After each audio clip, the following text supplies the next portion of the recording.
অনেক দিন ধরে ভাবছিলাম যে মতিচুর লাড্ডু বানাবো, তাও সম্পূর্ণ নিজ হাতে, কারোর হেল্প ছাড়াই। মতিচুর লাড্ডু আমার খুব বেশি পছন্দের, তাই ভেবেছিলাম যে নিজেই ট্রাই করে দেখবো, যদি পারি তাহলে আমি তো পরে নিজে বানিয়ে খেতেই পারবো। তারপর চলে গেলাম ইউটিউবের রেসিপি দেখার জন্য। তারপর যা দেখলাম, বানানো খুবই সহজ, মাত্র 2টি উপকরণ লাগে, বাসায় বসে যে কেউই বানিয়ে ফেলতে পারবে।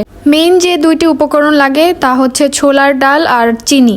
আমি এখানে 1 কাপ ডাল নিয়ে ভিজিয়ে রেখেছিলাম 3 ঘন্টা মতো। তারপর ডালটা ব্লেন্ড করে, মানে কোনো পানি দেওয়া যাবে না ব্লেন্ড করার সময়, একদম শুকনা শুকনা ভাবে ব্লেন্ড করে নিতে হবে। দেন আমি সামান্য একটু বেকিং পাউডার আর লবণ দিয়ে ভালো মতো মিক্স করে ভেজে নিয়েছি। হালকা ব্রাউন কালার অবস্থায় নামাতে হবে। তারপর হাত দিয়ে ভালো করে ছোট ছোট করে ভেঙে নিয়ে ব্লেন্ডারে আবার ব্লেন্ড করতে হবে। দেন 1.5 কাপ চিনির মধ্যে 1 কাপ পানি দিয়ে ভালোভাবে মিক্স করতে হবে। আর চাইলে একটা এলাচ আর দারচিনিও ইউজ করতে পারেন, খুব সুন্দর একটা ফ্লেভার আসে। আমি 1 চা চামচ ঘিও দিয়েছিলাম, ঘি দিলে দারুণ একটা ঘ্রাণ আসে আর এটা স্টিকি হবে না। লাড্ডুটা শেপ দেওয়ার সময় আপনার হাতের সাথে লেগে যাবে না। এই যে দেখতে দেখতে বানানো হয়ে গেল আমার মতিচুর লাড্ডু। টেস্টটা কিন্তু একেবারে দোকানের মতিচুর লাড্ডুর মতো, আর দেখলেনই তো কত সহজে বানানো যায়। আপনারাও বাসায় ট্রাই করে দেখতে পারেন।